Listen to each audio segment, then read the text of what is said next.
যদি আপনার Facebook page অথবা ইউটিউব চ্যানেলটা টার্গেটে মনিটাইজেশন করতে চান বা মন স্থির করেছেন টার্গেটে চ্যানেলটা মনিটাইজেশন করে খুব সংক্ষিপ্ত সময়ে অনলাইন থেকে ইনকাম শুরু করে দিবেন, তাহলে আপনি এখনই থেমে যান। এবং আমি বলবো, আপনি যদি এই মনোমানসিকতা নিয়ে আপনি যদি অনলাইন জগতে আসেন বা আসতে চাচ্ছেন বা অলরেডি এসে গেছেন, তাহলে এখনই থেমে যান অথবা এখনই সরে যান। কারণ আপনি বিশাল একটা ক্ষতির সম্মুখীন হতে যাচ্ছেন এবং দীর্ঘ একটা সময় আপনি লস করবেন। সো কিভাবে আপনারা ক্ষতির সম্মুখীন হবেন এবং আপনার সময়টা লস হবে সেই সমস্ত বিষয় বিস্তারিত জানতে ভিডিও শুরু থেকে শেষ পর্যন্ত দেখতে থাকুন। এবং আপনি যদি টার্গেট আপনার চ্যানেলটা মনিটাইজেশন করে নেন, আপনারা তিনটা দিক থেকে ক্ষতির সম্মুখীন হবেন। নাম্বার 1 শারীরিক, নাম্বার 2 মানসিক এবং নাম্বার 3 অর্থনৈতিক। এই তিনটা দিক থেকে আপনারা ক্ষতির সম্মুখীন হবেন। So let's go start. বন্ধুরা, প্রথমে আপনাদেরকে বলেছি, আপনারা যদি টার্গেট আপনার চ্যানেলটা মনিটাইজেশন করে নেন, তিনটা দিক থেকে ক্ষতির সম্মুখীন হবেন। এবং আপনি প্রথম অবস্থায়, বিগিনিং অবস্থায় আপনারা এট ফার্স্ট যে মন মানসিকতা, চিন্তা চেতনা, ক্রিয়েটিভ মাইন্ড এবং অ্যাটেনশন বা অ্যাগ্রেসিভ যে মেন্টালিটি বা চিন্তা ধারণা নিয়ে এসেছিলেন অনলাইন জগতে, আপনি আপনার ইউটিউব চ্যানেল বা ফেসবুক পেজটা টার্গেটে মনিটাইজেশন করার পরে আপনার সেই সমস্ত চিন্তা চেতনা বা ধ্যান ধারণা সবকিছু কিন্তু উলট পালট হয়ে যাবে, অর্থাৎ সম্পূর্ণ ডিফারেন্স হয়ে যাবে। এবং আপনি কিন্তু অটোমেটিক্যালি 1-2 মাস বা 6 মাস এখানে সময়টা নষ্ট করে আপনি কিন্তু আবার আপনার পূর্বের পেশায় চলে যেতে বাধ্য হবেন। কারণ আপনার টার্গেট কিন্তু চ্যানেলের ভিডিওতে কোনো ভিউজ পাবেন না, কারণ আপনার যে সাবস্ক্রাইবার বা ফলোয়ার সেগুলো কিন্তু ফেক এবং ইনঅ্যাক্টিভ বা কিছু নির্দিষ্ট ডিভাইস দ্বারা আপনার চ্যানেলটা কিন্তু ফলোয়ার বা সাবস্ক্রাইবার বাড়িয়ে দেওয়া হয়েছে। তো পরবর্তীতে আপনি যখন আপনার সেই চ্যানেলে ভিডিও আপলোড করবেন বা পোস্ট করবেন, সর্বপ্রথম কিন্তু যারা আপনার সাবস্ক্রাইবার বা ফলোয়ার, তাদের কাছে নোটিফিকেশন যাবে ফর দা ভিডিও শোয়িং, আপনার ভিডিও দেখানোর জন্য।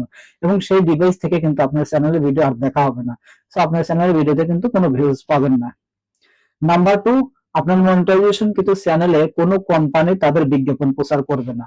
এবং একটা ফেসবুক বা ইউটিউব চ্যানেলের মেইন যে ইনকাম সোর্স বা উৎস, সেটা কিন্তু বিজ্ঞাপনের মাধ্যমে।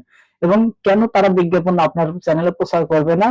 তার মেইন কারণ হলো আপনার চ্যানেলে কোনো ভিউজ নেই। নাম্বার 3, আপনি অর্থনৈতিকভাবে ক্ষতিগ্রস্ত হচ্ছেন এবং আপনি যে প্রচুর পরিমাণে সময় এখানে ব্যয় করেছেন, আপনি বিভিন্ন সরঞ্জাম কিনেছেন, for example camera, mobile, light, everything কিনেছেন। সো এই সমস্ত আপনার কিন্তু বেকার হয়ে যাবে এবং এক পর্যায়ে আপনি হতাশা হয়ে আপনি কিন্তু আপনার পূর্বের পেশায় চলে যাবেন। সো এর জন্য আপনাদেরকে অবশ্যই ধীরে স্থিরে সুন্দর একটা মন মানসিকতা নিয়ে এসে আপনাকে লং টাইম পরিশ্রম করে এখান থেকে ইনকাম করতে হবে। নাম্বার 4, আপনার মনিটাইজেশন কিন্তু চ্যানেলটা কোনো এক সময় ডিসমনিটাইজেশন হয়ে যাবে, কারণ ইউটিউব অথরিটি এবং ফেসবুক অথরিটি তারা দেখবে হঠাৎ করে এক সপ্তাহে আপনার ফলোয়ার ছিল প্রচুর, 1000-2000, অথবা সাবস্ক্রাইবার ছিল 3-4-5 হাজার। পরবর্তীতে আপনার মনিটাইজেশন, আপনার যত ভিডিও ছাড়ছেন, আপনার চ্যানেলে কোনো ভিউজও বাড়ছে না, কোনো সাবস্ক্রাইবারও বাড়ছে না, রিচ কমে যাচ্ছে, তখন ফেসবুক এবং ইউটিউব অথরিটি আপনার চ্যানেলটা ডিসমনিটাইজেশন করে দিবে। কারণ এখান থেকে তাদেরও কোনো ইনকাম হবে না বা তাদেরও কোনো বিজনেস হবে না। সো বন্ধুরা, অবশ্যই আপনারা যদি অনলাইন জগতে আসেন, অর্থাৎ আপনার ক্যারিয়ারটা বা আপনার স্বপ্নটা যদি অনলাইন জগতে ফেসবুক হোক বা সেটা ইউটিউবে হোক, আপনি যদি সেট করতে চান বা এখানে কাজ করতে চান, তাহলে আপনাদেরকে টার্গেটে মনিটাইজেশন থেকে বিরত থাকতে হবে।